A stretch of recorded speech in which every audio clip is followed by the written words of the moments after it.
Halloween.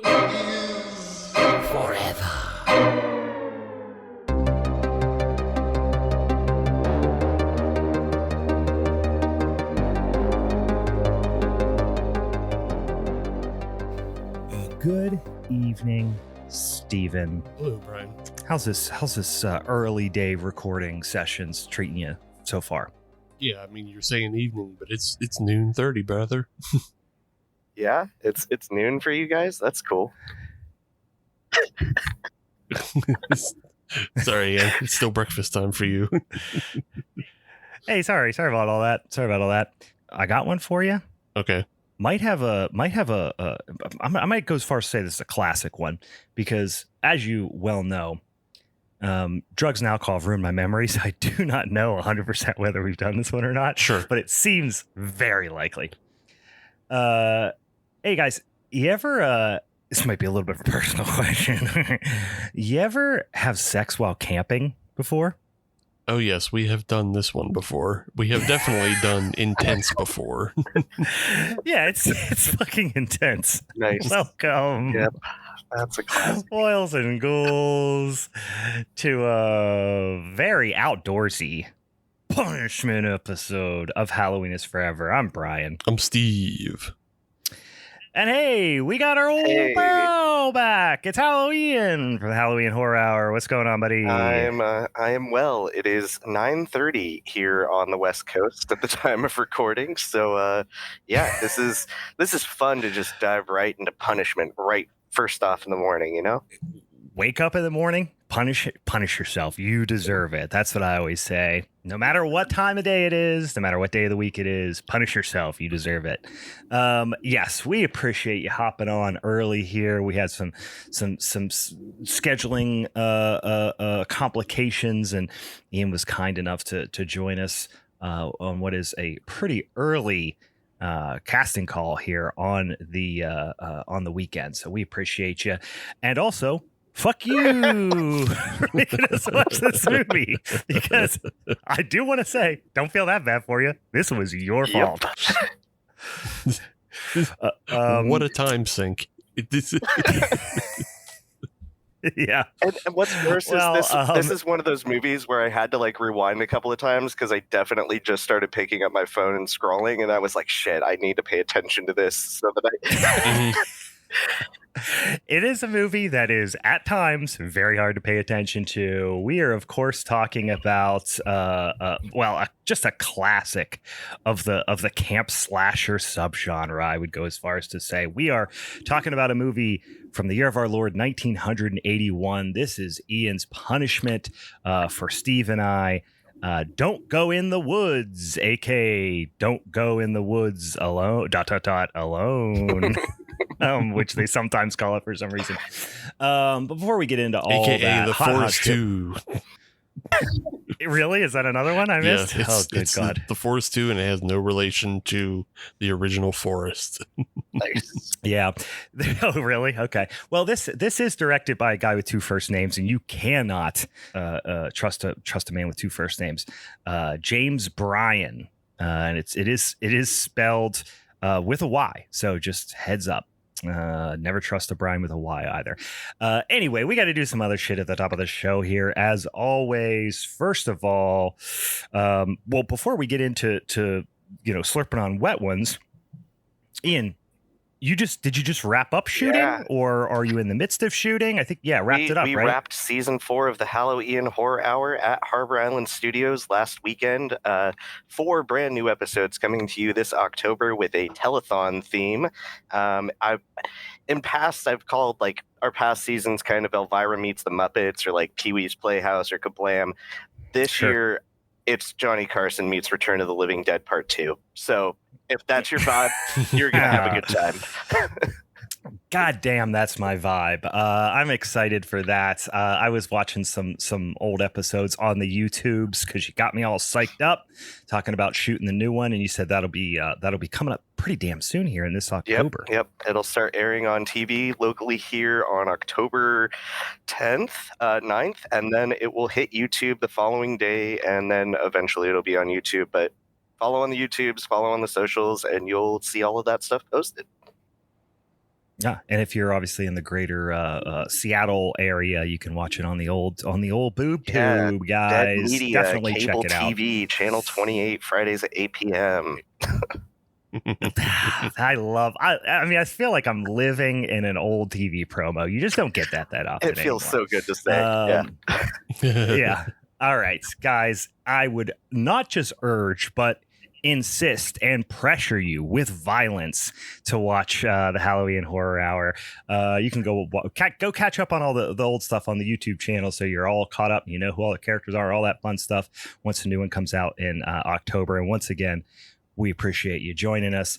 And fuck you, guys. if you listened to earlier in the month, you know that we had a little showdown, as we are wont to do, and Ian took it down. Ian did win the showdown for July. So of course, to the victor go the spoils. And he gets to pick a punishment movie, and that's where we're at today. We're talking about a punishment movie. I'll talk a little bit about what our showdown topics can be for August, rather, in a hot second. All that stuff, how that works. However, we got to do a couple fucking other things and talk to the show here. Guys, I see in the background, Ian at least is slurping on some kind of little wet one. What you got over there? Yeah, so it's 9:40 now at the time of recording, and so I went with the Sam Smith's Tadcaster Oatmeal Stout because it's got coffee and oatmeal flavors, and I figured if I'm gonna have a beer for breakfast, it should taste like breakfast. The oatmeal stout, classic. I love a Taddy Porter. I'm a Sam Smith guy. I love it. I was just in York, which is general vicinity of where Samuel Smith is located in the north of England. A couple of months ago, we went to a couple of their pubs and had a whole bunch of beers of theirs I never even had before, which is pretty fun. Some old historical pubs there in York and in London. I will get mine out of the way here because I am being a real bitch about it today. This is my brother's in town from Nashville. It's his birthday weekend, so we were just going and watching baseball all weekend, watching the Pirates play the Cubbies at beautiful PNC Park this weekend. So I was getting into some beers last night. Went to the baseball game, watched an extra inning heartbreaker. So this morning I got up, drank some coffee, had to get a little sweat some of them demons out, got a little workout going. So I am slurping on something that is wet. It is cold, but it is a protein shake currently this morning. So I am hydrating, and I'm getting a little protein in me after a workout. Like I said, trying to sweat them demons out because your boy's gonna be slurping on a couple 2-3 brewskis tomorrow, this afternoon, and tomorrow at the ballpark as well.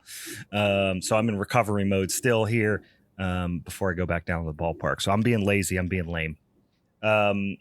Steve, what are you slurping on? I have gone back to an old standard of a beer that makes Brian mad because it is Glip Glop. Mm-hmm. But you know what? Maybe there's a little bit of protein in this as well, because it is from Rusty Rail Brewing, their Fool's Gold Peanut Butter Hefeweizen, which that is... Oh, Fool's Gold Peanut Butter Hefeweizen. There is I love peanut butter. Mm-hmm. I've gone as far in the past to say that Jif extra chunky peanut butter is my favorite food on the planet, and I would die without it. And your boy loves a good Weiss beer. I'm actually reading a book about a newly released book about the history of Weiss beer right now. But those two things together make me want to die, Steven. And I think you knew that coming into this episode. Yes, of course I knew that. Yeah, of course, because it is a complete bastardization of the style. It sort of tastes like a Hefeweizen, but also it tastes like peanut butter. It's really, I like it a lot because it is just a really sweet beer. And it does taste like peanut butter, but there's no effervescence on it. There's no head on it or anything like that. It is just... straight up fat in your beer, lipids. They do not do a lot for head retention, so you are not going to get any foam in that son bitch, probably. Not at all. So that I like it, and it's a rare beer from them that I really like. But it's garbage to you, and it makes you mad. Yeah, I don't like it. No, sir, I don't like it. The question is, does it at least have some of those nice banana-y esters that might give you an impression of like banana and peanut butter, and give you a little bit of like maybe rim the rim of the glass with some bacon bits or something. You can make like an Elvis style sandwich beer. Yeah, you're not too far off, like with just getting banana esters from it, which I imagine that's why they went with that style to begin with. But yeah, it doesn't have, it's far more on the banana and sweet end than it is like clove and spice. It is just, a little bit of banana, a lot of bit of peanut butter, and it is surprisingly refreshing for being as gross as it is. Yeah. All right. I immediately thought about when you said a lot of bit, I thought a little bit of sauce, a lot of bit of cheese. I don't know if you guys remember that cheesy mac, that freaking commercial about the canned like cheesy mac Chef Boyardee shit. Yeah. Boy, that just came from deep down in my brain. All right. Well, we got some slurping of some wet ones out of the way. I should mention as well, because I do typically have a movie on in the background here, and I want to put this on the Discord.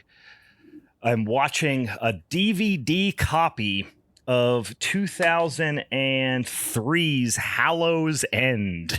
Just in case anybody's wondering, that's what's on in the background. This movie is dog shit, but it has one of the most glorious DVD selection home screens you can imagine, and I own it for exactly that single reason. So parent of protein shake with Hallow's End here currently on the background. But guys, we got a couple other orders of business we got to do before we get in this rat fuck movie. Let's talk about what our showdown is going to be for August. You might be saying to yourself, well, I'm new to the show, Brian. What the hell is a showdown? And to you, I say, calm your fucking ass. I'm going to tell you. You got to relax a little bit. Here's how it goes. Every single Monday, we release some sticky, sweet, sexy content out on the internet to you in the form of a new podcast episode. The first 3 weeks of the month, we do what's called a showdown. That's where me, Steve, and for July, it was our good Hallow Ian. Sometimes it's other guests. Sometimes it's our collective Patreon community. But each one of us pick a movie associated with a particular topic, and then we argue about it. We vote, and someone takes home some bitch championship strap for the month. You might be asking yourself, Brian, where's that topic come from? Well, that comes from a spinny ass old wheel. We got a big spinny wheel with about a bajillion topics on it. Those topics could be particular performers. They could be subgenres. They could be tropes. They could be any number of things. But we spin it 3 times, get 3 options, put it on the social medias, and our social media friends and listeners vote for what they want to hear us pick movies and talk about. Our July options were Greek/Roman mythology horror, best of Christopher Lee, and non-horror horror, which I know, Steve, you were vying for because you thought you had a winning pick there, but you're gonna put it in the old back pocket because best of Christopher Lee took it down. So for August, we're gonna be talking about Christopher Lee flicks, which we got a lot to choose from. And I already started digging through them options out there. You got anything? I know we're not going to pick today necessarily our movies, so we're going to announce what our movies are. But I've got it narrowed down, Stephen. Where are you at on that? I think I got to do some digging, and I got to let some other people do some picking first, and then I'll be able to narrow it down. This is not my classic Steve bullshit. Yep. Classic Steve bullshit. Wait for everybody else to pick and then pick in response. This is not my strongest category, I will admit. Yeah. Well, I watched a couple of Christopher Lee movies this last week in preparation, ones that I thought would be top picks for me. And I fear that they would fall into the same category that I have, the same pitfall that has befallen me many a time in the past, which is a movie that I really like and have a lot of affection for and nobody else likes. So maybe I should steer clear of that. Have you all already covered Wicker Man? No, we haven't. It has come up, but I don't think we picked it. Maybe it was a Meg Rail situation where we were like, where it was like, hey, we're not going to pick Wicker Man for folk horror or something Horror like that. I don't musicals, remember. because it is the best horror musical movie. Yeah. I am going to have, I mean, this is not going to come to any surprise to anyone who listens to podcasts, and certainly not to Steve, but I'm a big fan of the original Wicker Man. So it's going to be real hard for me not to pick, but that's going to be high. You know, that's the patrons might pick it. I've got a list of 2 or 3, but boy, howdy, do I love that movie. I would say I watch it at least once a year, probably. All right. We shall see. We shall see, guys. We'll talk about that in the coming weeks here. All right.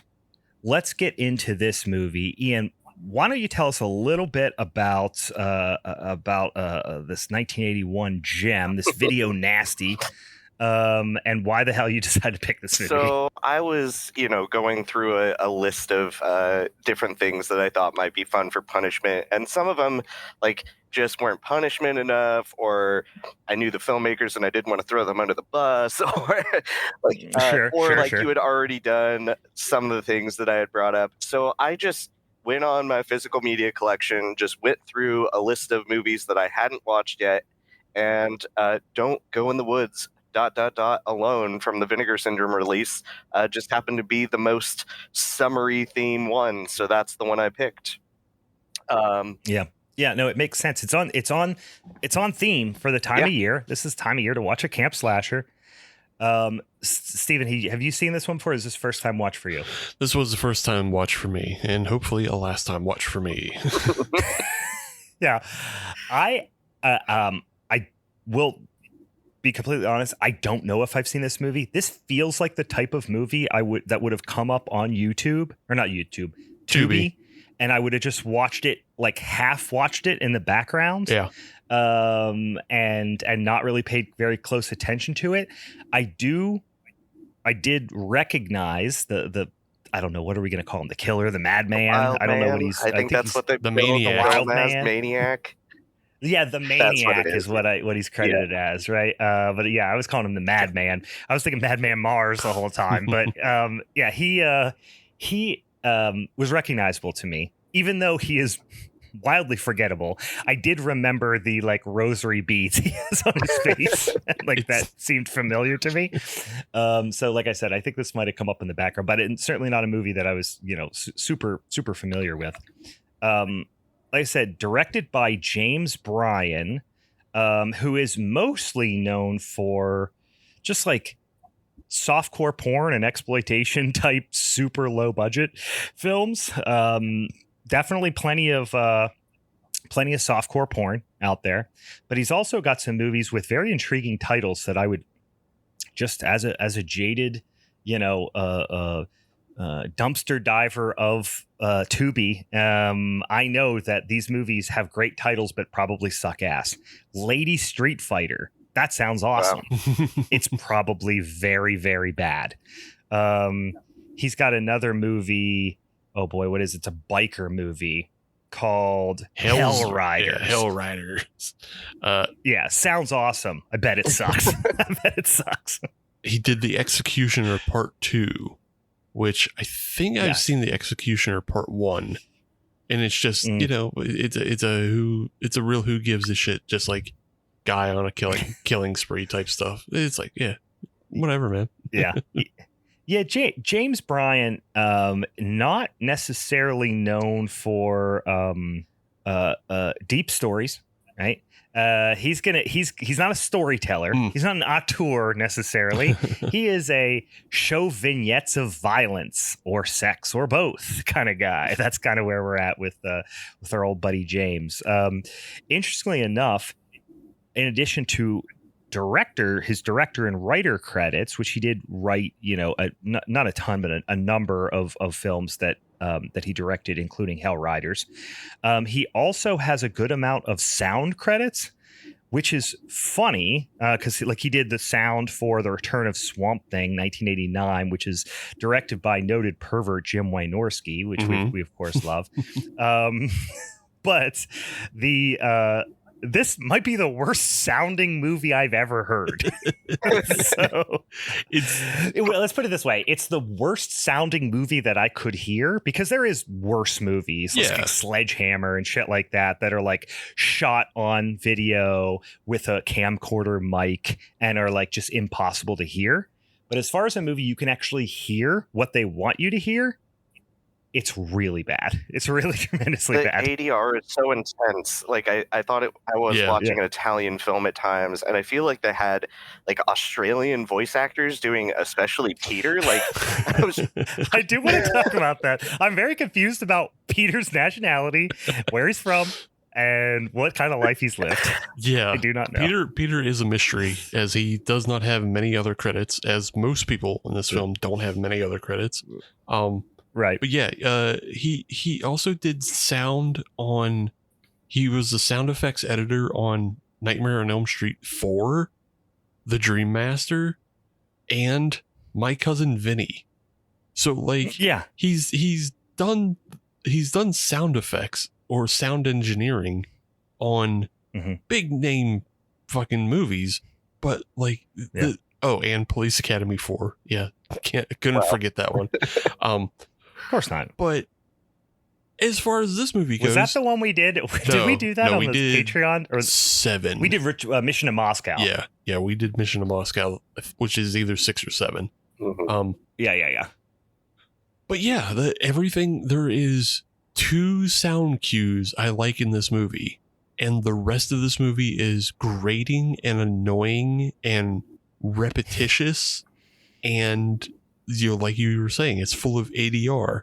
It's just a bunch of people had to come back in and like re-record their lines because they couldn't take a microphone out in the woods. Well, they also like, I guess I don't know much about film technology, but there was some sort of piece of equipment I read that covers up like the like some of the sound, like the mechanical sounds of the camera running. Sure. That they just didn't use. So the audio that they recorded was completely useless. Great. So they had to go back and ADR everything. Some of the actors weren't available to come back and do their lines. So like in one instance, the director had to do the ADR for you know the couple that are, which we'll talk about, are banging in the Winnebago. Dick and Cherry. Yeah, Dick and Cherry, which are, I mean, talk about softcore porn names right there. But yeah, he did the voice of Dick because he couldn't come back to do his ADR. So yeah, it's the music, I will say, at least in the opening credits, is like pretty glorious. But then it starts to grind on your gear. It starts to grind your gears a little bit after a while. But it sounds like someone made it like on a Casio keyboard in 1981. Yeah, it's like an eclectic collection of different singers from like different movies. There's like the tourist, like dumb klutzy stinger. There's the sheriff's like acoustic stinger. There's the like just sound of something getting smashed together that gets faster and faster whenever like the maniac is around, who I thought he was carrying a rattle at times, but like no, it was just a stinger. Yeah, like so he has a lot of shit on him. Yeah, he almost looks like he's wearing like a washboard, like you would expect him to be wearing, like he's a one-man band almost. He has like cymbals between his knees and a washboard on his stomach, kind of. He just came out of the woods and he's hanging out on a street corner in Santa Cruz and like talking about anti-capitalist stuff, and I agree with him, but I don't want to talk to him. Yeah, he smells horrible. You agree, you both agree on like one point, but like the way you diverge, because he's just like, we have to shut it all down and have to go back to, he's like an Ann Prim guy, and he's like, we have to go back to the land, and it's like, oh well, that's not where I was going with that. I think we can still have electricity, sir. No, we have to turn it all off because it's in our brain now. Burn it down. The 5G's giving us the cancer. Yeah, the maniac, the wild man, whatever we want to call him. He's quite a character. We also have basically 4 main, we'll call them teens, although they're certainly not in their teens anymore. But they are the going out in the woods, get murdered teens. We got Peter. For those of you who are watching this movie or have watched this movie, Peter's the one with the pink shirt. You'll remember his name's Peter because they say it 7 million times in this movie. There is no question about what people's names are. They call people by name an inordinate number of times. Same thing with Craig. And then especially the men. The women, maybe not as much, but you hear these men's names so many times. You also have Ingrid, who's the woman with the short red hair. And then you have Joni, who, along with Craig, are the ones who just violently flirt. Like, they flirt in the most just maniacal, violent way by just injuring each other mostly. I had an early note on all this because everybody in this movie is ugly, and Peter's a good-looking guy, like in comparison. But like, sure, I had to look where this film was from. It's from Utah, and just the way that everybody's ugly and everybody has short hair that is unstyled, I became concerned that James Bryan like rescued a cult. Like he just found like a cult that had like fallen apart, and you know, like rather than them all disbanding and scattering to the winds, he just put them to work on his film.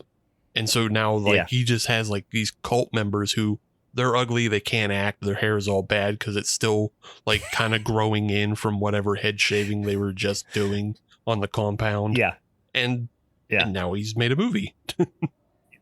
They're like, are you guys sick of handing out pamphlets?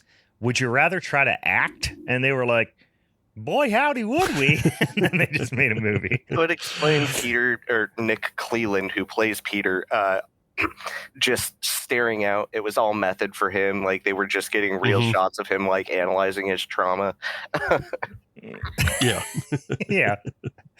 He is acting you can't see that I'm acting in quotes his balls off the whole way through this movie. Whereas Ingrid, Craig, Joni are oftentimes just no selling the movie. Peter is acting his balls off.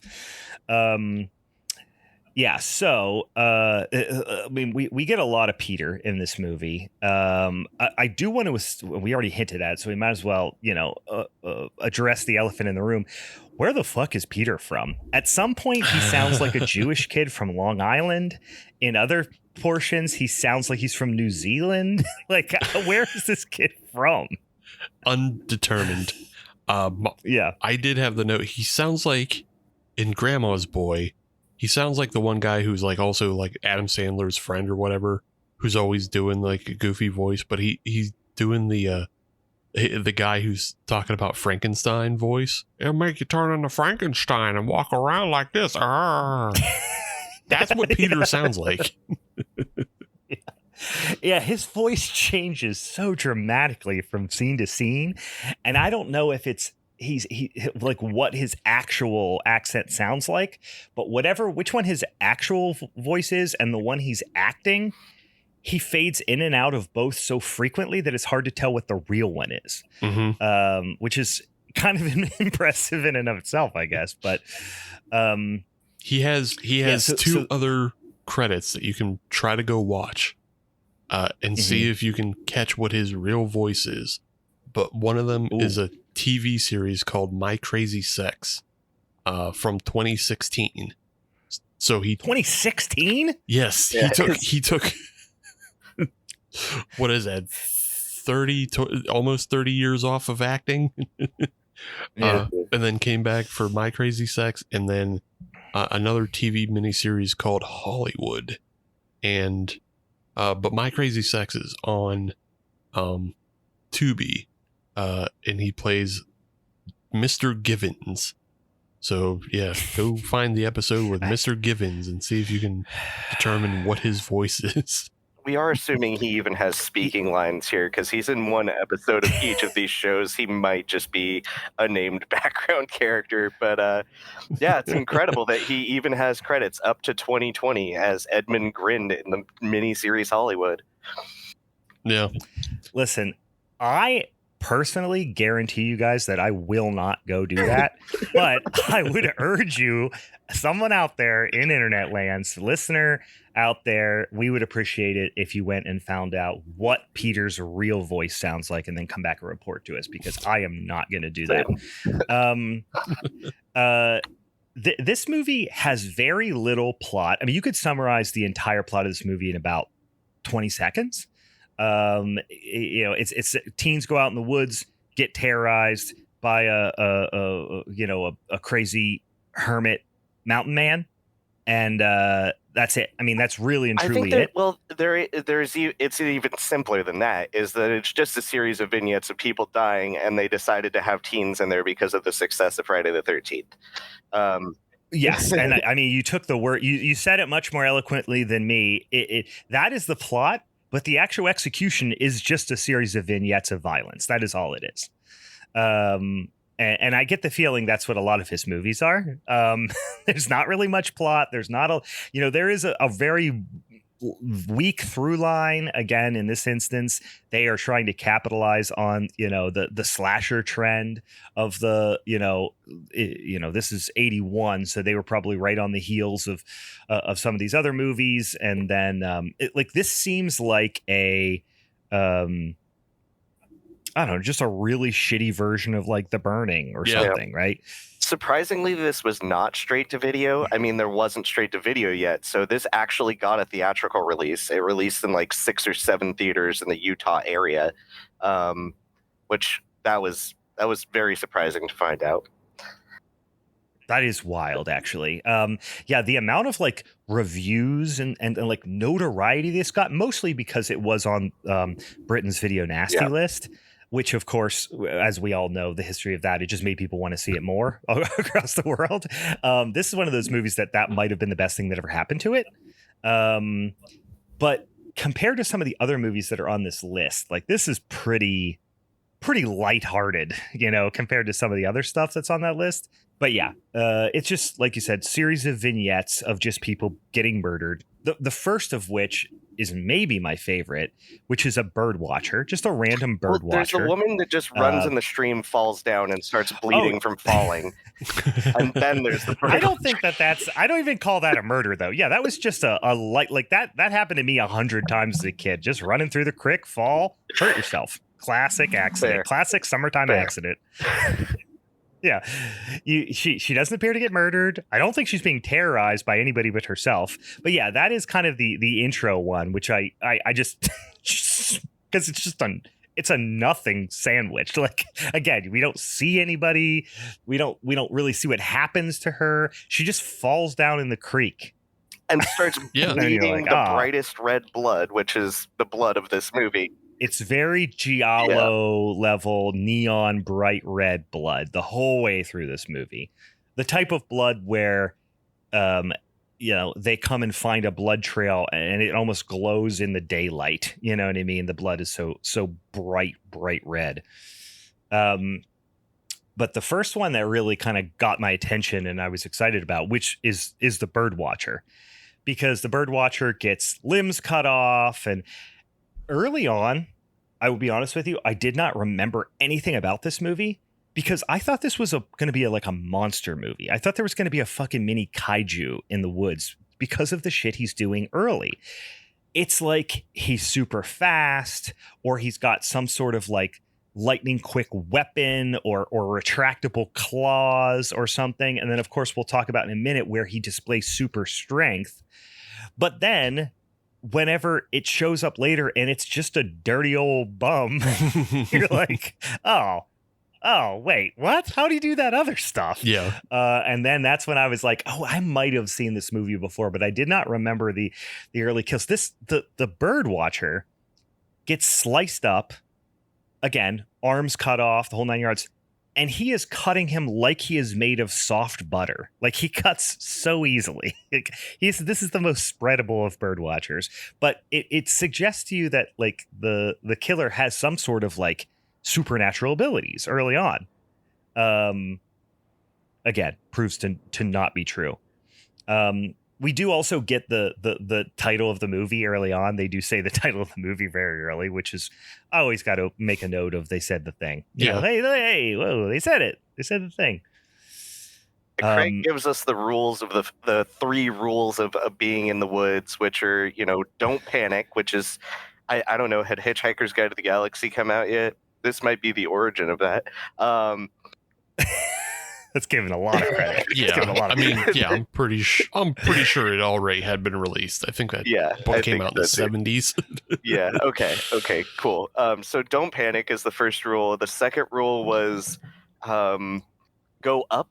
Don't follow the rivers. Go to the top of the mountain so that you can get a better view. Yeah. And then you're lost. Go up, not down. And then he messes up the title of the movie and says, "Never go in the woods alone," rather than "Don't go in the woods alone." So we get teased the title of the movie as a line, but like also the delivery just isn't there because Craig couldn't handle it.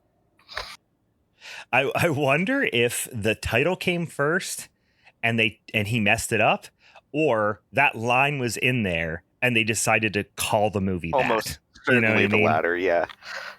Yeah. But somebody messed up because it don't match. The ADR, like, we cannot stress enough, the ADR lines are delivered by fucking aliens. Like, they have no semblance of human communication style, like, cannot be human. No human would think to say a line like that in any circumstances. Like, they kind of, early on at least, sound almost like Peanuts characters.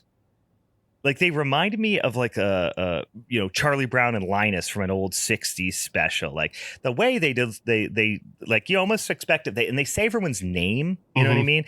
I kept expecting them to be like, "Peter, you blockhead." Like, the way that they were talking, like you expected Charlie Brown lines to come out. One of my favorite lines from this early on is like, "You mean they're furry little perverts doing unnatural things in the woods?"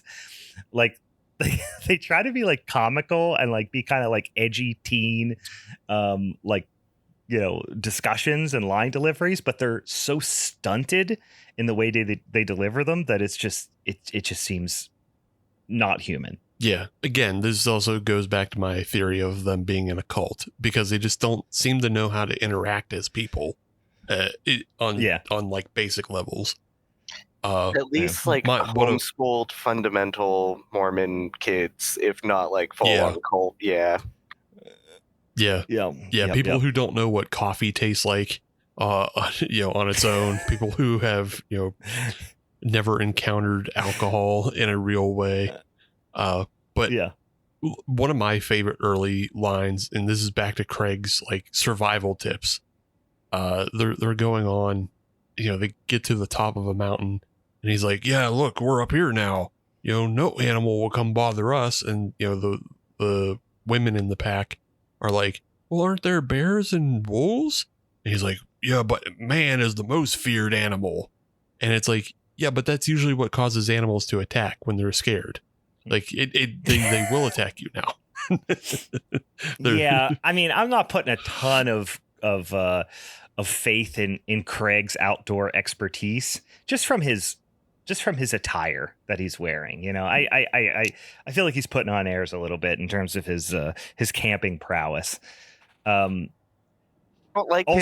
does feel like, I mean, he looks like Sam Neill in Jurassic Park with that costume. So yeah, the hat, the shirt. Yeah, actually, he looks like a cross between Sam Neill and Laura Dern's characters, because he's got his shirt like tied in the front, but he's got the Sam Neill hat, so he's actually doing a weird mashup of perfect. Both of them. He's a weird tryhard out in the woods. Yeah. Did it seem to you guys like there were 3 people doing the ADR for 15 characters as well? Like, so many of the men and women sound so similar. I mean, we know that Mhm. there were like certain, like the director did it for a few people, but there are a, you know, 4 main characters plus the killer. But then you get the cop, the sheriff, you get his deputy, you get the doctor, you get, you know, some of the volunteers of the search party later. You know, you obviously get the weird in and out characters that just show up to get murdered, like the murder fodder characters. All of them sound so similar, and I mean, this is really good support for your cult theory, Steve, Mhm. because they all talk in the same tone, the same like, yeah, they just deliver the lines very similarly. But it does seem like there could be 3 people doing the ADR for every character in this movie. Yeah. Well, the fact that pretty much everybody, like you called the murder fodder, everybody who's murder fodder is also part of the crew. So like the guy who gets his fucking head bear trapped, like that's just the camera operator, and he left the camera for he left the camera for a scene and a half to get a bear trap in the face, and then you know everybody else is just like Well, he by far he probably fought for it too. He's like, well, I'll do it, but I gotta do something cool. I have a cool idea. I mean, that's the only thing, you know, we'll get to, but like the only thing that is like, I mean, it sounds harsh, but like the only thing that's well done in this movie is there are a few interesting shots between the, you know, that shot with the, you know, killer up above and Peter below and the fisherman getting killed. The way they arranged that shot and the actual mechanics of the kill with the swinging bear trap, pretty ambitious. Yeah. And like for the most part, they pulled it off. There's a couple of shots earlier, which I wish they would have went like deeper with, but like after the whole like violent flirting between Craig and Joni, and then Craig just drags her, throws her in a sleeping bag, and like just pulls her up in the air as like a weird flirt. And then she rips a hole through it. Like they are like their flirting is like, it's like the extreme haunt version of flirting. Like they're the McCamey manner of flirting, where they just like want to do horrible things to each other. Like she's getting really like, the foreplay of her getting strung up and then having to rip and tear and bite her way out of a sleeping bag is like very, like she's into it. Yeah. But then when she looks out of the sleeping bag and sees the maniac like approaching, that was pretty cool. I wish they would have done more with like Craig getting murdered while she's struggling to get out of the sleeping bag up above and looking through the slit in the sleeping bag. Like I thought that would have been they should have took it one step further, but it was still a cool shot. Yeah, you're asking too much, Brian, of having more than 2 actors in the same frame. Like that very rarely happens in this movie, and it only happens, you know, with our main cast of 4. But you know, you can't just willy-nilly throw the maniac in there and get 3 people in the same frame. What's the matter with you? I mean, you can't use the wide when you're going to ADR everything. So like the only time there is a wide shot with more than 4 people that aren't our main characters is at the very climax of the movie when the rescue party comes up over the hill, and still there's only like 6 or 7, but nobody says anything. Right. No, they just give these like disappointed looks. We'll talk about it. Such a strange tone deaf scene. But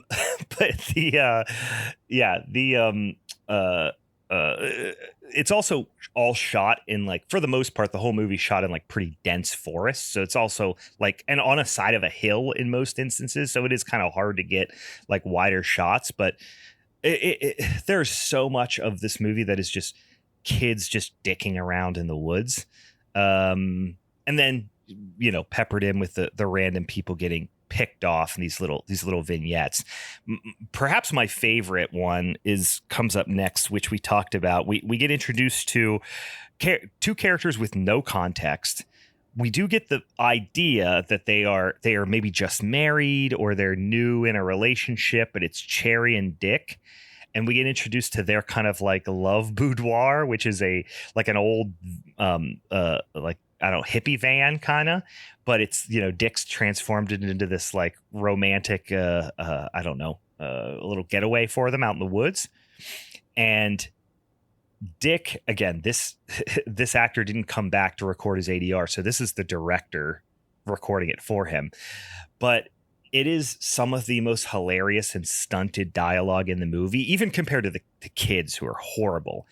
But he's just going, Cherry, you're the most beautiful thing that's ever come into my life, Cherry. He's just like fawning over her. And then they hear some stuff outside, and he wants to like show how tough he is. So he goes from like fawning over her to like, I'll get him. They don't want a piece of me, you know, blah, blah, blah. And he's like, let me take care. He's just repeating the same lines. Let me take care of it. Let me take care of it. Give me the keys. Give me the keys. Let me take care of it. And it's like, I can see when the director is delivering ADR that bad and the rest of the cast is in the room probably watching him do that. He's really setting a bad precedent for how these lines should be delivered. Yeah. This is where I started writing all my notes about ugly people, and it's just like, these are the ugliest people, and ugly people who can't act piss me off. Because at that point, what are you doing? Like, you're not good looking. Yeah. You're not pleasing to look at. You're not pleasing to listen to. You're not delivering a good performance. At this point, what are you doing? What are you doing this for? Also, what is with all of this like costuming choice? Why is everyone wearing like bright red and bright pink or bow ties when they're hiking in like what's supposed to be the Rocky Mountains? It's very cartoonish. Yeah. We'll get back to this kill, but we also like, just at being introduced to the sheriff, we meet a girl that's roller skating uphill in the woods, like, on a dirt road. Like, what? Yeah. When I think about roller skating, ideal places to roller skate, number one, roller rink. Yep. I mean, built for roller skating. Yep. B, pebbly path through the forest uphill. Places that your rocks can just jump up into your skates. She never comes back either, right? Because it's just all a matter to introduce the sheriff. Well, because he's standing there. Yeah, and she just runs into the sheriff and then rolls down the hill and then screams as she obviously falls off the trail, because that's the only way she can stop herself. Yeah, but yeah, it's just him like, you know, catching this woman and then tipping his hat and then watching her skate down the path with like the flattest ass in Utah, which I think because of their plateaus, that's actually probably like, I don't know, that's probably like their thing. You know, they're like, it looks like all the plateaus around here. It looks like, you know, the outcroppings. So yeah, go on, flat ass lady, rock it. Yeah, late 70s, early 80s, everyone loved a flat ass. Yeah. And then the juxtaposition of the sheriff, who is an egg, like not to be too disrespectful, body shaped people, he is the most egg shaped human I've ever seen. I think he would actually a giant egg. He's like Grimace. He's like basically hairless, non-purple Grimace. If he were alive today, he would be okay with that, because I just looked up this guy because I was like, what, you know, he's the one guy who stands out the most in this film, really. Sure. And apparently probably the most memorable character. Yeah. Apparently he was a big radio guy down in Texas. So like, you can just imagine that hat he brought from home. He has that cowboy hat. And then he's just like a big Texas, you know, barbecue guy, just getting on the radio. Oh yeah. Telling everybody what the barbecue is for the weekend, telling everybody just where the rodeo at.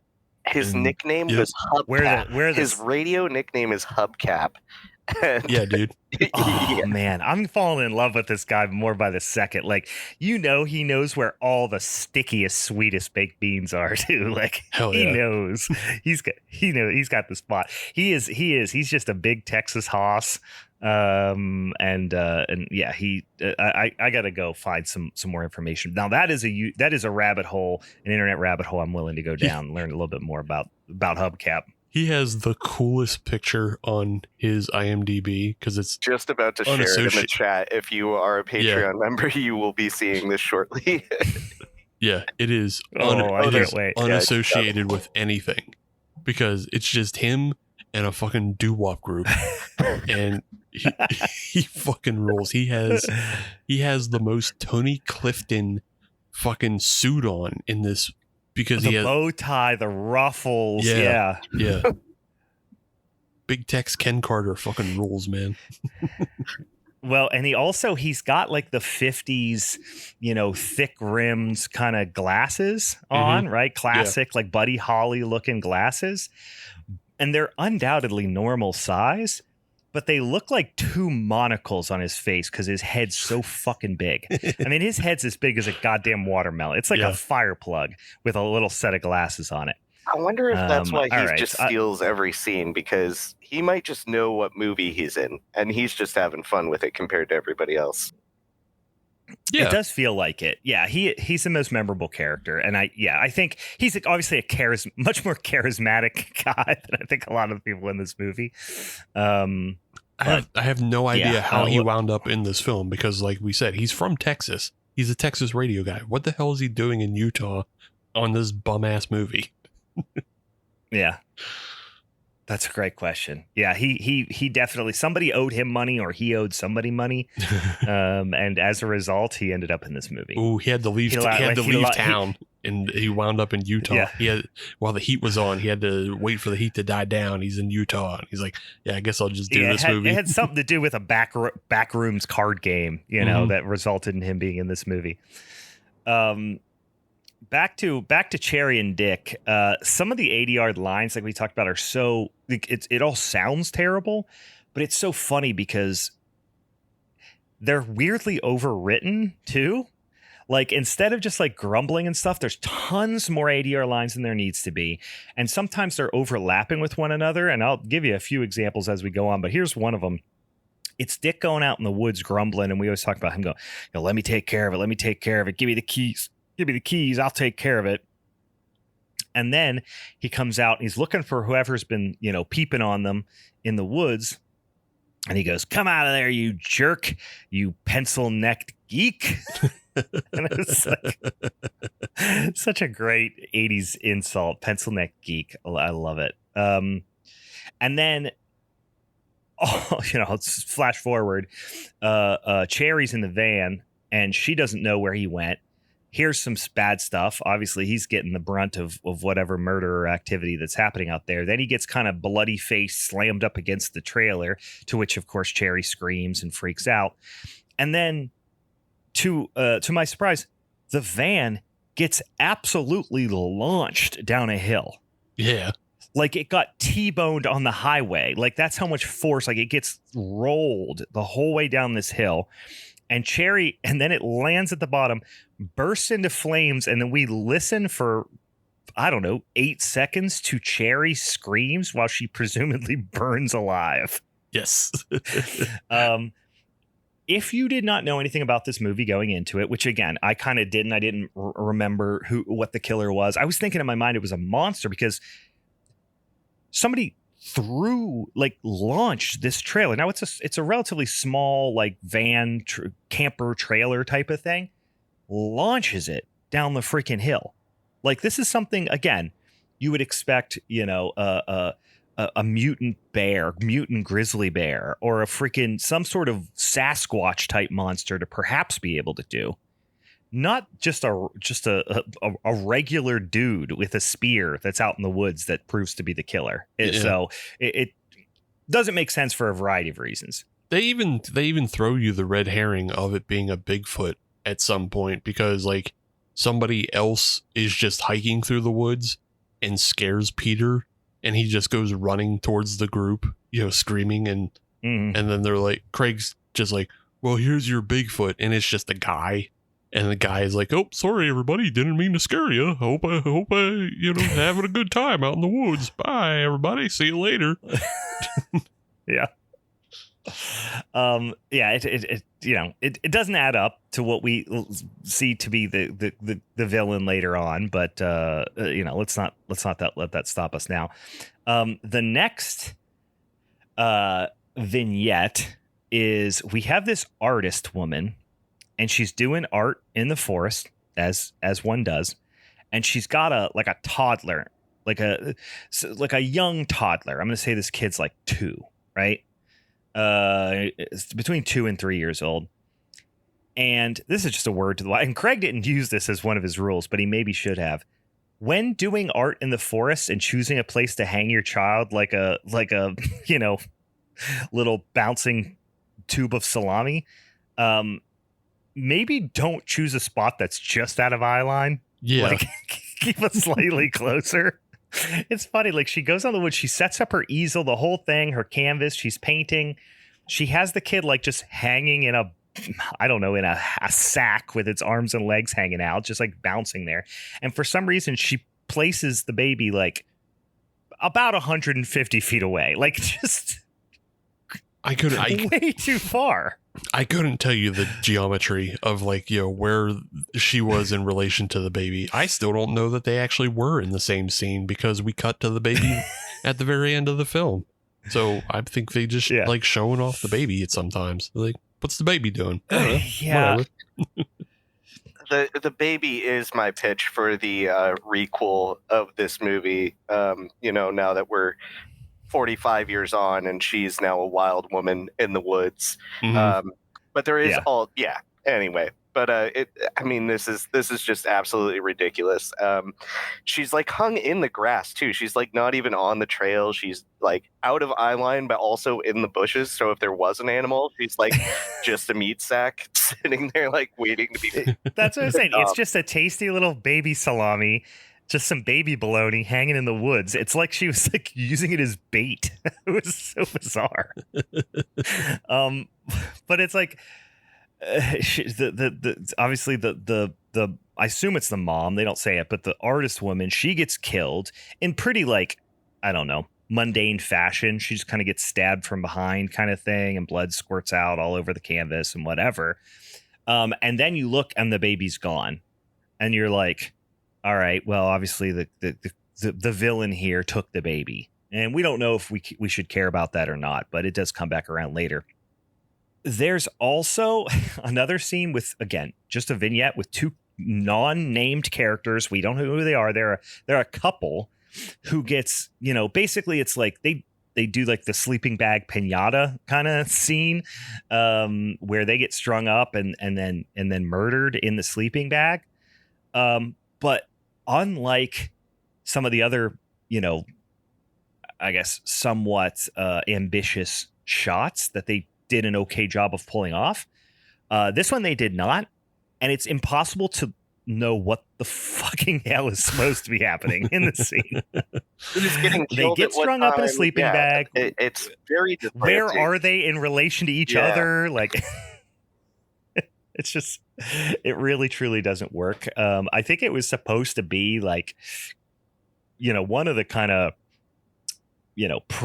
premiere shots in the movie, and it just does not land.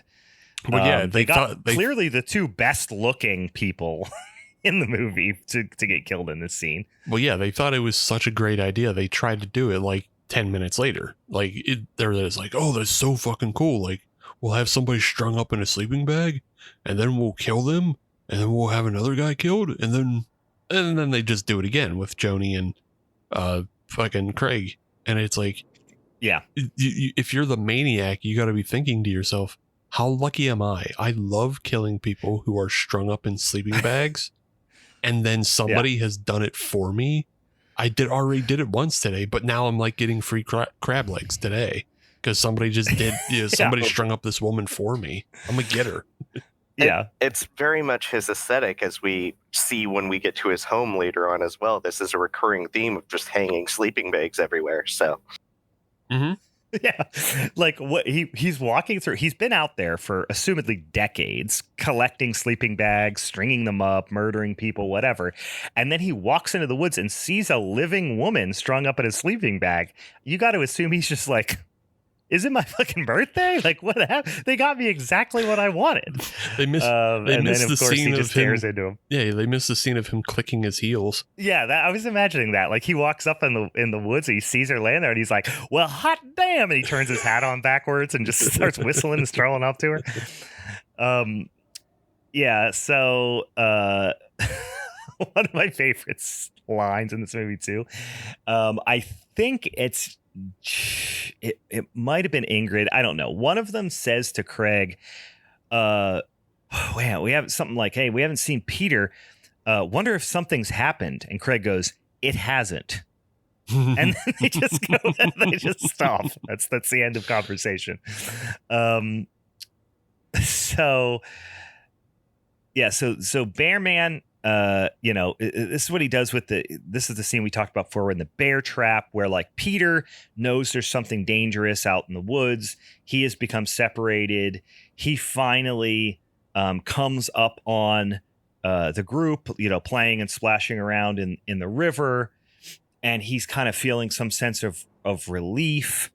And then he's like under this kind of like overhanging rock on the side of the hill. He's just remembering earlier when they were splashing each other in the river and he was having a good time, and now he's stressed out, but he's having that memory.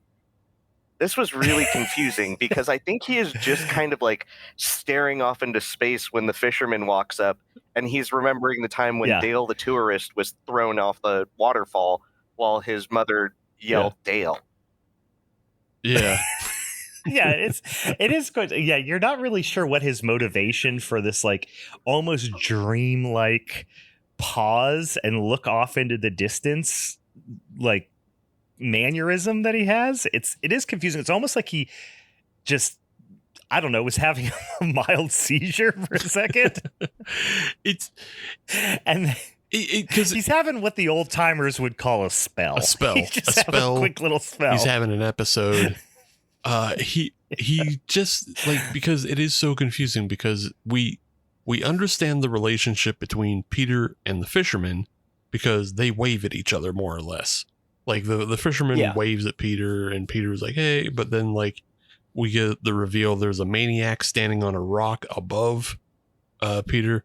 But like we keep cutting to the other members of the group playing in the river, but for some reason they don't seem to respond to the fisherman getting his head stuck in a bear trap and he screams bloody murder and then Peter screams bloody murder. Yeah.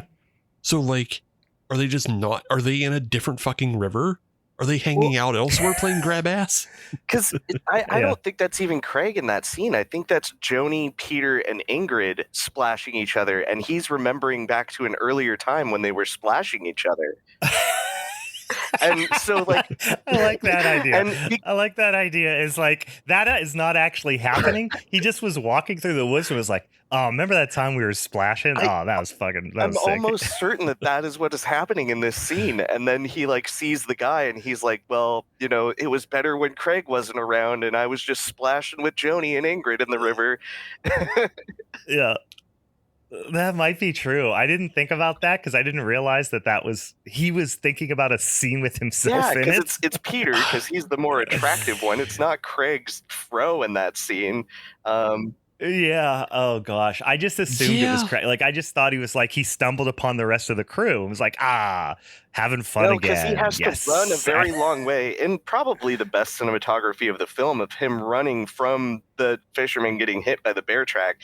He has to like run down the stream, run through the woods, and then he ends up running into Ingrid eventually. But like, there's a whole bunch of distance between him and the group still.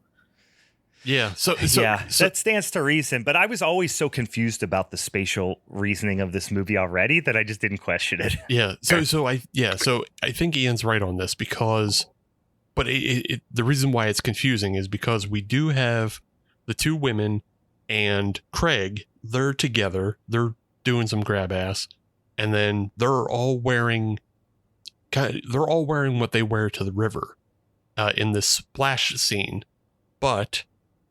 Peter is wearing his pink shirt and then, is like collecting sticks and looking longingly out at the river.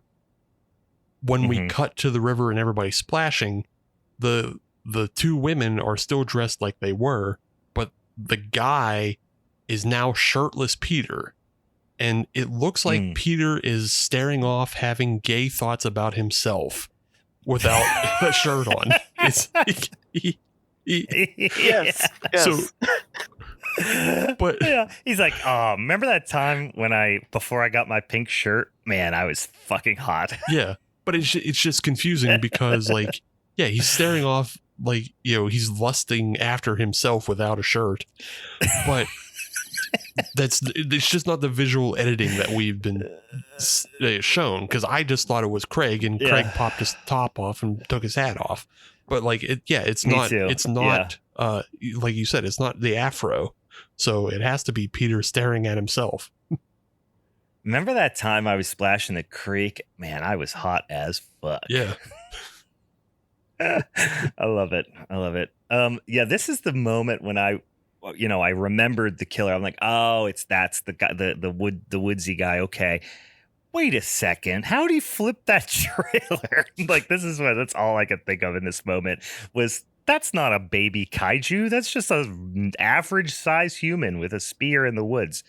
But so I gave the Peter dreaming about himself a pass, I guess. This is also where you kind of, in one scene, you get the entire character of the mountain man here, because he is, basically doing it's almost a wrestling gimmick, right? Mm-hmm. Of like the wild man, you know what I mean? Like he's almost doing like a Papa Shango-y type of like who's the guy with the worms in his mouth? The boogeyman. But I was gonna say, could you imagine this guy being escorted to the ring by Sable like Wild Man Mark Marrow? Yeah. Oh yeah, it was funny. Wild Man Mark Marrow was not as wild as this guy. No, definitely not. And they called him Wild Man, but in this instance, he's doing a gross out bit where he's like spitting a loogie onto his own beard and stuff like that, or like he's just doing gross out wrestling gimmick, Wild Man wrestling gimmick. Yeah. Crazy hair, spitting, doing gross mouth stuff. Like, yeah, he probably would not be Sable, to be fair. I mean, he's probably getting Mr. Fuji or somebody. Yeah. Right? Who was the guy? Was it Quan, or is it Quan Chi? Kim Chi. Kim Chi was the guy who managed Kamala. Oh yeah, Kamala. Yeah, they had a guy who wore a wrestling mask for some reason, but he dressed in like the safari khakis with a pith helmet, and his name was Kim Chi. Because I mean, wrestling was just racist. Well, yes, but also he had a mask on because I'm pretty sure it was the Brooklyn Brawler, wasn't it? Probably. I'm pretty sure it was Steve Lombardi with a mask on, if I'm not mistaken. But anyway, yeah, he's doing a wrestling gimmick, right, with the wild man and spitting loogies and stuff like that. This is where we get the romantic injuring of each other, where they're doing foreplay is like Joni smashing Craig's hand with a rock. Like that's how they're, and then he just like chases her, like, basically hog ties her and strings her up in a sleeping bag. And this is all supposed to be romantic. Well, he's also screaming at her, say uncle, you bag of bitch. Because he's tied her up in the bag and he's calling her a bag of bitch. Poking her with a stick. I totally missed it. Yeah, this is some intense role playing that they're doing here out in the woods. It all seems like foreplay to like really violent, uncomfortable sex scene that just never happens. This is where we see like she gets on, then she's got to work her way out of the bag. Meanwhile, Craig's getting stabbed by the mountain man. The sound mix for this whole scene is like just absolutely wild. Ian, you mentioned it. There's like 9 different types of stings that they're just hitting over and over and over again, like a child, like banging on a Casio keyboard. Every time they cut to a different character, there's like a different version of it, and yeah, it's way too much. Yeah, it's anxiety inducing, I would say, almost when you're watching it, which I guess is a good thing, but it's less like building of suspense or terror, and more just like, I don't know, it's just anxiety, like annoying, anxiety inducing. Anyway, they decide they're gonna break in. This is, I think, after Ingrid and Peter Yeah, it's Ingrid and Peter, I believe, who find his cabin, right? Find the maniac's cabin first. Joni escapes the scene after Craig gets ripped apart, and then Peter or Ingrid stumbles upon that and runs away, and then runs into Peter, and then they find the maniac's cabin. Yeah. It's just a grimy ass old cabin in the woods where he has, apparently brought all the sleeping bags and clothes and things of the people he's murdered. And they just kind of stumble upon it. And then all of a sudden, Peter is like ravenously hungry. Like now food is a problem. And it's like, I don't feel like he hasn't been out here that long to be like that desperately hungry. Yeah, no, it's intense how obsessed with like licking the crumbs off of wrappers that both Joni and Peter become in different scenes here when they've only been camping for like 3 days and presumably had food when they were at camp before the maniac befell them. Yeah, they're really like. I feel like they haven't eaten in like maybe 10 hours. Yeah, they're really speed running the desperation after only one nightfall. Like I think they've only spent one night maybe out here, but like they're like tearing up all their clothes and licking the wrappers, and they're hungry and they're desperate and they're dying from exposure. But yeah, it turns into like they are so desperate when they come out of the woods, like so desperate looking. Mm-hmm. But I don't know, they what have they experienced other than seeing a maniac and Ingrid gets hit with a stick? Could you imagine if these kids were swapped with the kids from Texas Chainsaw Massacre and just like they just join the Sawyers and be like, oh, we're so hungry. Thank goodness you have all this chili and like chicken bones everywhere. We're just going to lick it. Yeah. Oh, man. Peter had been slurping on them chicken bones for sure. He has like a, I don't know how else to describe it. Besides it's a booby trap that doesn't actually injure them. It just shows them Craig's corpse displayed in a bag. Yeah. He just has like display, Rube Goldberg's is all it is. He just has pulleys to pull up bodies and go, hey, do you like this? This is mine. Do you think he has like he thinks in his mind this is like a tourist? It's like tourist trap. Mm-hmm. Like he's got his like wax museum almost, but in this instance he's just like, come on through, pull the lever, see the corpse in a bag. Like this is my cool display here. Yeah, this is his Hall of Presidents. You go through the ride and then the body comes up and he goes, I killed that one yesterday. I killed this one 3 weeks ago. Look at that. Aren't they great? All built These on are all a my hill, trophies. so it has that weird gravity thing, like you're in the mystery zone or something like that. Speaking of mystery, he does have a mystery box. We do get the reference to the mysterious box that he's kind of has in his cabin. We're supposed to know that something is going on with that box. I'm not sure. It's a tenuous through line at best, but we get another random hiker. I'll describe it. He's dressed like Gallagher, but without a mustache, basically. He's got the hat. He's got the hair. Mm-hmm. He just doesn't have a mustache. And he's just kind of, hanging out, going through the woods. Peter has a spear now. He has fashioned a spear, and he is going to ambush the mountain man. So when he hears someone coming through the woods, he assumes it's the bad guy, jumps out, stabs this random hiker right in the stomach with his newly fashioned spear. And he's like, oh no, I'm sorry. Oh no. Like the way this is the point where I was like, where is he from? Where is Peter from? Where is that accent from? Because again, before I was like, wow, that's the most stereotypical like New York Jewish accent I've ever heard. And then later I'm like, wait, no, did I just misinterpret that? Because he's actually definitely from New Zealand or Australia. And then at this point, when he's going, oh no, I'm sorry. I'm like, that's not even human. No one talks like that.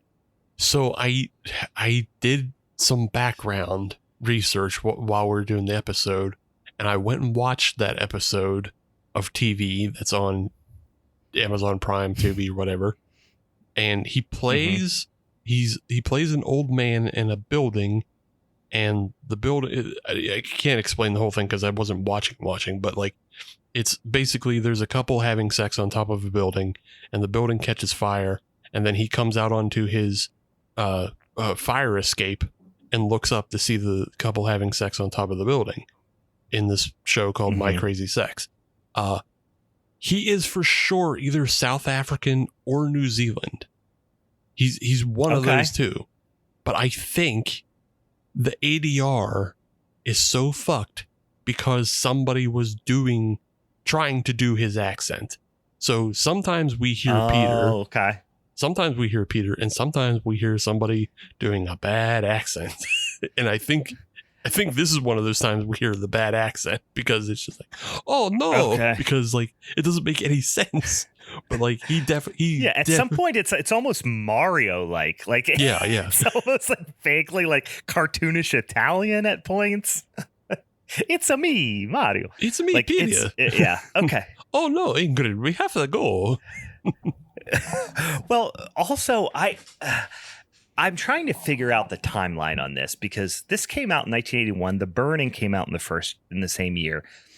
I was almost like, is he from New Zealand or Australia or perhaps even South Africa? I don't know. And he's trying to do like American. a Long Island-y type of accent, which all of the kids in The Burning have. But this had to have been shooting like basically simultaneously with that. So I don't know that there's that much of an influence there. But a lot of these East Coast shoots, like the kids would end up having like these really strong tri-state area accents. Yeah. I mean, I think Sleepaway Camp, like all of them, ended up, everyone had these crazy, tri-state area accents. Anyway, after Peter slays a hiker on his own, Peter and Ingrid hike out. They camp. They decide to bed down, camp overnight. They can't go any further. It's getting dark. They start a fire because I guess, they're going to freeze to death. I guess. I don't know. Feels like starting a fire when you're trying to hide from a murderous killer might be not wise, but they do it. They go to sleep. Luckily, nothing happens. There's a few instances where it feels like danger is about to accelerate because it's nighttime. But then it's just, nope, it's morning. All went well that night. They had no lights on this production. It was shot entirely outside during the day because they did not have a gaff team at all. And so the director was like, that's how we're going to save money, is we're just not going to light this movie. Yeah. No lights, no sound. Sense. I mean, don't hike anything into the woods aside from a camera. Yeah, a camera and at least a couple of pink shirts. And a couple buckets of fucking bright ass ketchup. Red paint. They do get to the sheriff's station. Apparently we don't see it. It's off screen, which is thank God. But they explain, they tell the cops what happened. We got the sheriff. I love the sheriff and the deputy and the doctor, for that matter. I could just watch a whole movie of them, just their dialogue. It's the most entertaining part. It's just, again, overwritten ADR dialogue. Like sheriff will walk in and the deputy's like, hey, sheriff, want a cup of Java? And then he's like, I surely do. Thank you. It's just like, it's so fucking... Not another missing person report. One, we did kind of skip over this, but there is one scene where the sheriff gets in an airplane to go look for missing people, and they're flying for a total of 30 seconds, and he's like, well, better turn it around. They're probably at a resort in Palm Springs and didn't even come here. Just shuts the search party down immediately. He is the absolute minimum amount of concern at every turn for the sheriff and the deputy, for that matter. They're pretty low key about all this stuff. We see they're at the hospital. It's Ingrid is in the hospital. She's being treated because she's lost some blood, because after Peter stabbed that innocent hiker to death, all of a sudden the bad guy pops up and just starts hucking spears. He's got unlimited spears, like it's fucking super ghouls and ghosts, and he's just winging them with spears. Like, hits Peter, like, but it's never like a direct hit. It's a lot of like grazing wings shots. her face, grazing her with the, both of them with these spears. He's just hucking spears at him. They do get away though, luckily, after a chase through the woods. So she's obviously had some severe injuries. Ingrid's in the hospital. They didn't even give Peter a new shirt. He's still got that pink shirt. It's all cut up and stuff. Just the blood's gone. They treated him for a bloody shirt. and then they're like, all right, he's fucking crazy. Like they're very standoffish about him. Anyway, then he decides he's very he's feeling very guilty about leaving Joni in the woods at this point. So he's like, I got to go out and save Joni. And in a what I can only describe as a complete contradiction to the film's title, he decides to go directly back into the woods alone, and he's gonna alone to save Joni, who has stumbled upon the madman's cabin at this point. She it's just gets the attacked, cabin, of course, in the maybe cabin. It's just the cabin that makes people really hungry, because that is when the food issue starts to arise, really, both for Peter and Joni. It's like, man, I gotta lick this wrapper and eat all these crumbs. So maybe there is some sort of supernatural cabin thing going on. It is an appetizing cabin. And speaking of food, he goes full fruit ninja at this point. And just does a series of horizontal and vertical grazing slices a la Fruit Ninja, just butchering Joni, just delivering a lot of cuts across her chest, of course, exposing her breasts, the whole 9 yards. And she is dispatched this way. Now, after this, relatively harrowing scene of one of our main characters being slashed to death, we get this comedic wheelchair scene where I think the joke, and he comes back later for a memorable scene, is this guy is so stupid that he's hiking with a wheelchair. I think that's the joke. Yeah. He's trying to be on a hiking trail, but he's in a wheelchair. You don't know why, but you get the vibe that he can't use his legs, and he's just wheeling his like very manual type of like hospital wheelchair on a hiking trail. But he's even more the music would suggest that's funny. Yeah. He's even more stupid than that, because he can't use his wheelchair because he just falls out of it. Mm-hmm. Yeah. He's and then like basically like the Keystone Cops music from Halloween 5 is happening like in the background. Yeah. He is one, disrespecting the rules because he's in the woods alone. So you can't be doing that. Like it's another one of those things where you think it was almost trying to be extra funny, because at the same time this is kind of intercut with the forming of the posse to go look for Joni. So it's like, was this guy supposed to be part of that posse? No, he's just by himself, and then doing shtick and falling out in the woods. So yeah, while I believe he's also 80 yard to have like goofy noises of just like, oh no, here I go, oh no, like falling over.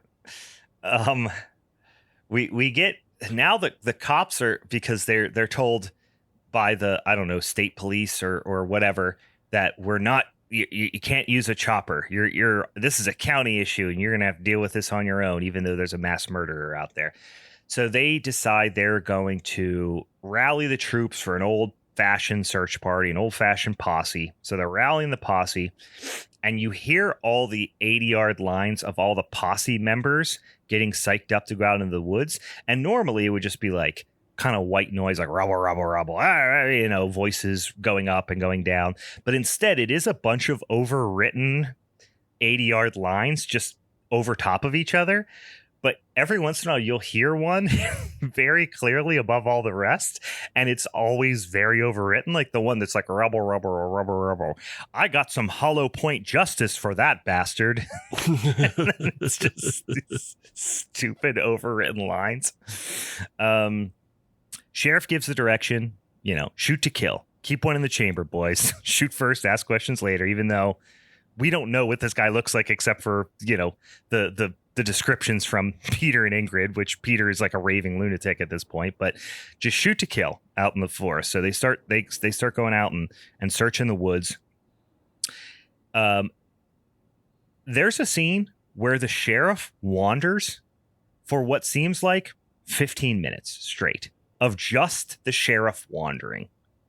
It's wild. I was fast forwarding through it, and I would like just go forward like 10 seconds, 20 seconds, 30 seconds, still wandering.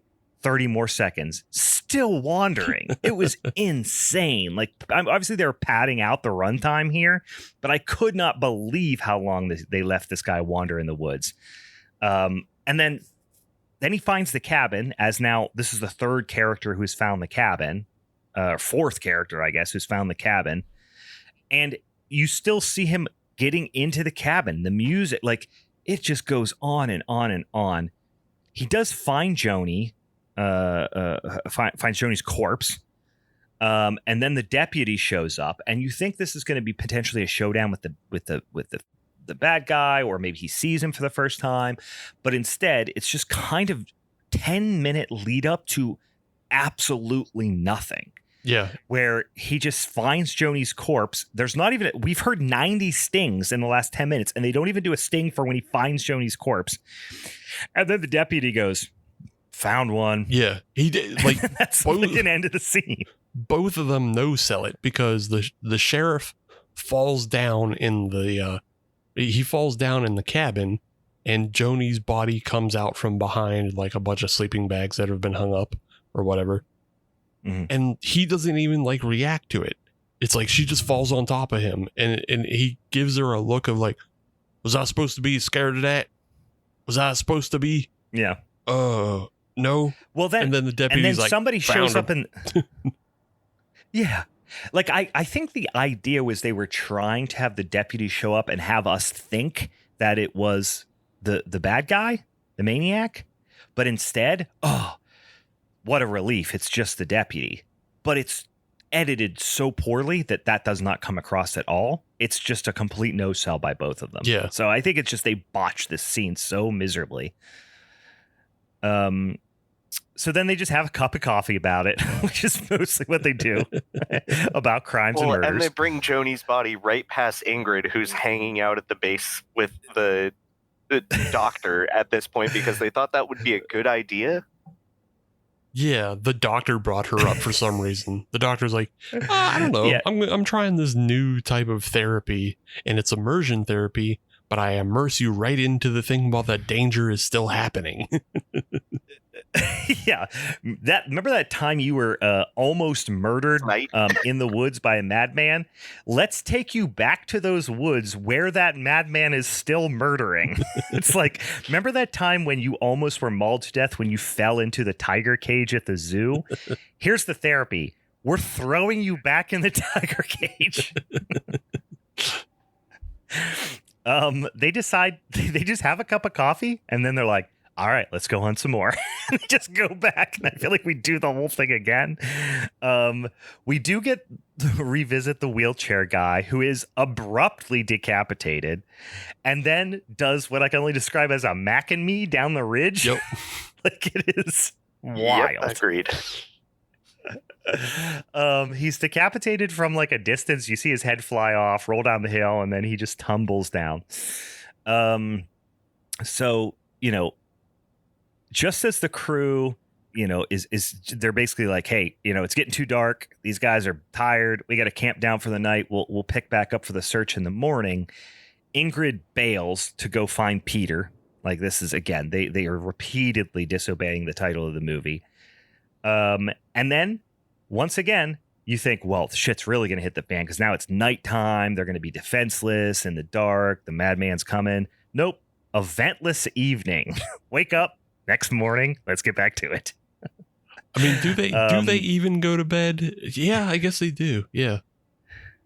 Because they wake up. They prove it does, but yeah, it's in the morning, and then we just see the bad guy in the morning after this whole thing of like we haven't seen him in a while, so the whole idea is like he's lurking out there and he's gonna like ambush them in the woods, but instead we just see like a pretty non-threatening shot of him being very careful with a box.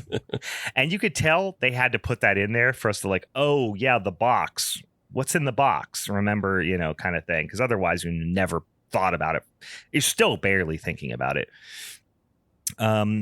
We get the final kind of spear showdown where Peter now has like, developed, superhuman spear abilities. And I do love this. He takes his pink shirt, his iconic pink shirt, and he wraps it around some sticks to try and create a decoy Peter.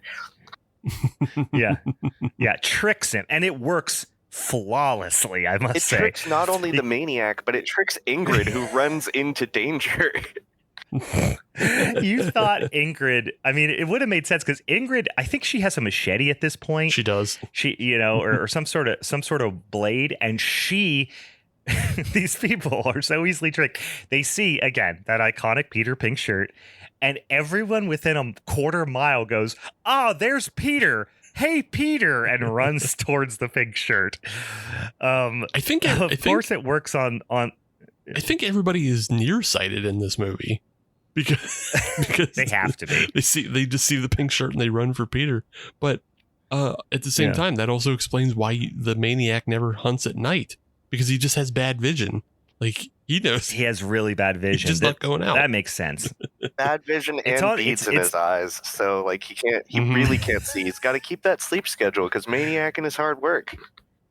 Yep. Yeah, maniacing do be hard work, and you're right. It doesn't hurt to have essentially a bead curtain in front of your face at all times while you're hunting people in the woods. But yeah, this masterful diversion by Peter works flawlessly. Meanwhile, Ingrid's just running towards him, screaming Peter as usual. But you thought Peter was going to jump up behind him, stab him in the back with a spear. Peter's 30 feet away and has full trust in his spear chucking abilities. Sinks the spear from 30 feet right into the madman's chest, or more in his shoulder. And they're like, we got him. But of course, he revives immediately, and essentially the human monster that flipped the trailer and threw it down the hill earlier is now extraordinarily susceptible to sticks. Like, they just throw a stick, he trips over it, goes down, and they just, what I can only describe as, waffle stomp his ass for the next 45 seconds. Yeah, maybe he is supernatural, but like he can deal with modern technology a little bit better. But like silver to werewolves or iron to fairies, wood just fucks this monster up. Mm-hmm. But he lives in the forest, so it's like he lives it's like a werewolf living in a silver mine. In a silver mine, living in Nevada in a silver mine. Yeah. You know what? I am willing to posit something else, because we started the film with that woman who just falls in the creek and skins her knees. I'm willing to posit the night attack on Cherry and Dick actually is a bear. Like, they just filmed it. It just is a bear, because it doesn't make any sense with anything else. It's super strong and it happens at night. That doesn't that doesn't line up with maniac behavior. It doesn't jive with our yeah. maniac's MO. Yeah. So yeah, You're right.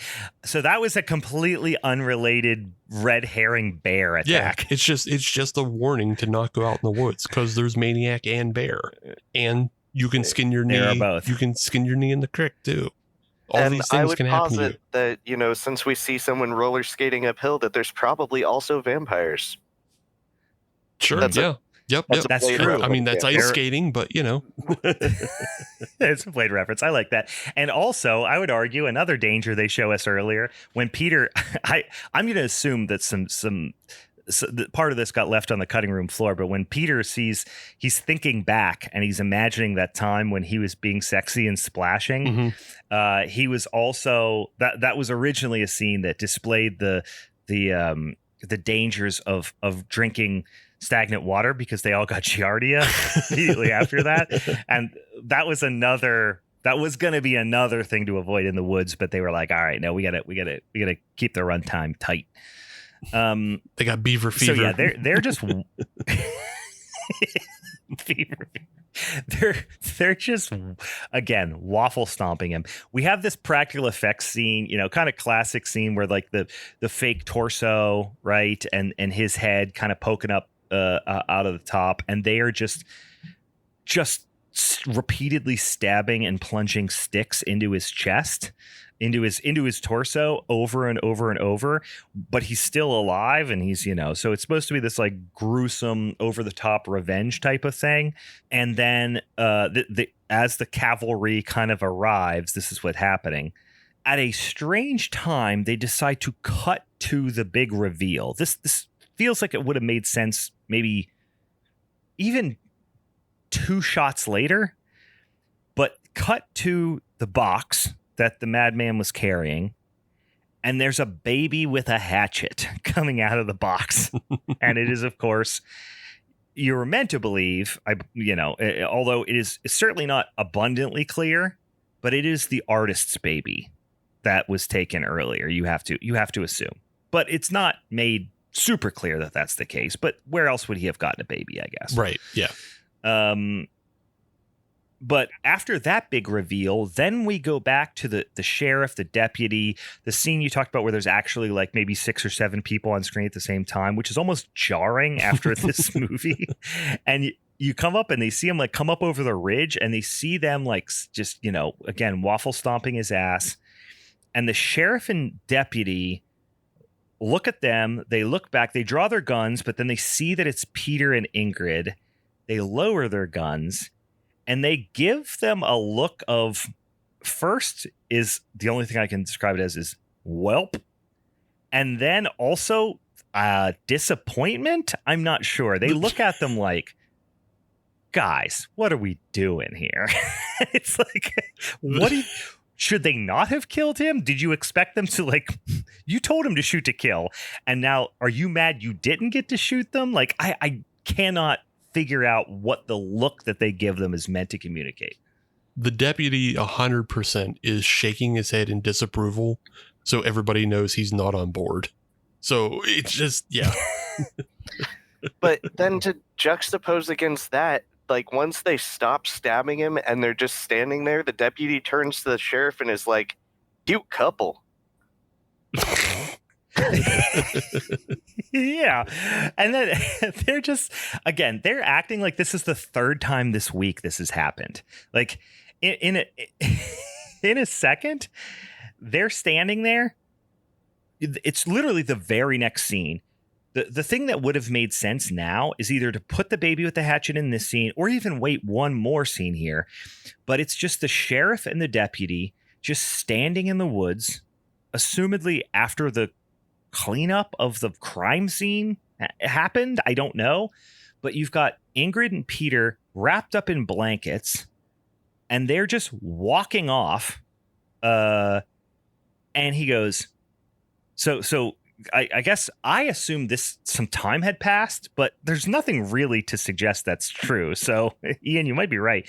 But he goes, sometimes it just makes you kind of wonder, And you're like, what does? Murder in the woods? What are you talking about? And then the sheriff goes, the deputy goes, cute couple, and just waves to them.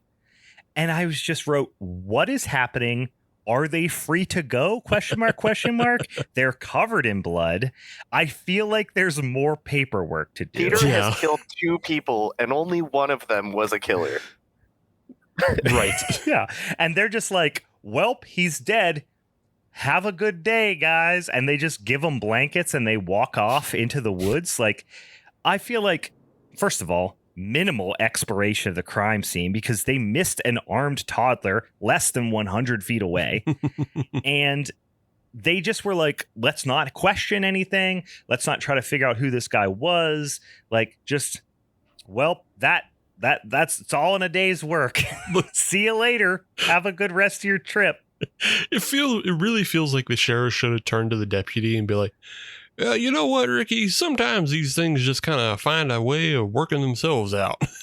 Just leave it. That's 100% the vibe. Yeah, it's just like, or do like almost a Twin Peaksy type of vibe of them, like going, man, sheriff, I don't want to do all this paperwork. And he goes, buddy, you know that, and I know that, but they don't know that. Just some sort of dumb line about how they're not going to do the paperwork, and then just end the movie. That's essentially what happens. They just are very vague about what's happening. What's the reference? I think it's in a movie. I can't remember the reference though, but it's like 2 cops at the end of just a harrowing event, and just one asks the other, is like, well, what do we learn here today? And it just like everybody's blanked on like, what the hell? Like, what did we learn? It's just like nothing. Like, this is nothing. What did we learn, Palmer? I don't know, sir. I don't fucking know either. I guess we learned not to do it again. Welp. Yeah, like it felt like there needed to be another line of like put a bow on it. I don't know what that line would have made sense of the situation. Like, they should have suggested something about like, well, this is going to be a real mess to clean up, or, something like that. But instead, it just ends abruptly. Like, even if they would have just put like well, this looks like the beginning of a beautiful friendship. some dumb like non sequitur, tropey line at the end. But they literally say nothing, and then they're just like, cute couple, walk off in the distance, the end. Yep. It does have a cool end credit that it seems like they put some effort into parodying the Teddy Bear's Picnic. Was this on the Tubi version? Yeah, yes. Yeah, okay. Yeah. Don't go in the woods. It's the don't go out in the woods. Yeah. Yeah, it's fairly creepy. And again, they obviously... they made it specifically for this. Like, the guy doing the voice for it is clearly not like a professional voice that they got. It's just, again, one of the actors, or perhaps even just one of the crew that does it. But yeah, honestly, one of the more memorable things is that little creepy song at the end. Yeah. I remember I figured out what I was trying to reference.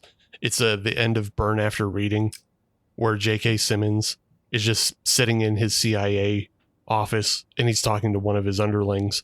I randomly, I won't say met, but sat essentially beside J.K. Simmons at a baseball game recently. Oh, fun. He's been doing this thing in promotion of some new show he's on, where he's visiting all 30 or 32, whatever, Major League Baseball stadiums. Yeah. And he threw out the first pitch at the Pirates game. And I was there meeting with some of the folks in the Pirates for work, and we were up in their suite, and he was in the suite right next to us, like sitting right like 10 feet away. He's jacked now. Oh, yeah. Have you seen him? Yeah. He's been huge because he got huge for that I think he got huge for Batman when he was playing like Commissioner Gordon or whatever. But then I think he's like super jacked. Yeah, I think he also got jacked for that. Remember that Rock movie called Red One, where he played jacked Santa Claus? Oh, yeah. That absolute bomb of a movie. Yeah. Yeah. I did not watch. I mean, there's almost nothing you could do to get me to watch that movie. But it did come up, suggested on whatever it was, Netflix or whatever, about 100 times. Yeah, I'm sure. It's the only anyway, fucking that's $200 million movie they can get anymore on Netflix. Yeah. So yes, of course, wrapping up our discussion of Don't Go Into the Woods from 1981 with the status of J.K. Simmons as is tradition. Yeah, this is I didn't, aside from some like the sheriff just wandering and us tracking him through the woods for like 10 minutes. Like there was a couple of those padded kind of scenes that I could just kind of fast forward through. Overall, I had I'll say fun. I was going to say fun's a strong word, but I'll say it was okay. Just kind of, it's one of those movies where like, what are they going to fuck up next? You know what I mean? So it's kind of a train wreck in that way, where it's like you're eager to see how shitty the next scene is going to be, and how they're going to fuck it up. But yeah, as we always say, they made a thing. They made a movie, and we appreciate that. We appreciate that. We don't say that. They called this a movie. They say that. They made a movie. That's this is one of those movies that's like, I think has some potential. Like if this had gone a supernatural route, or like if it, there are so many things you could do to make this a better movie than it is. And instead of giving me a prequel to Friday the 13th as a TV series or Scream 8, try something new with Don't Go in the Woods. I don't know. It doesn't have to be the exact same thing, but I think there is potential for, even if you wanted to keep the first movie as is, to just bring now the wild girl who's been out there with her hatchet for 40 years and do something different with it. Yeah. Yeah, it's definitely fodder if you wanted, because like the movie tries to be funny, and it doesn't work very well, but the one thing you can give this movie is the fact that there are so many murder fodder people in this film that it actually breaks up the film from being too boring.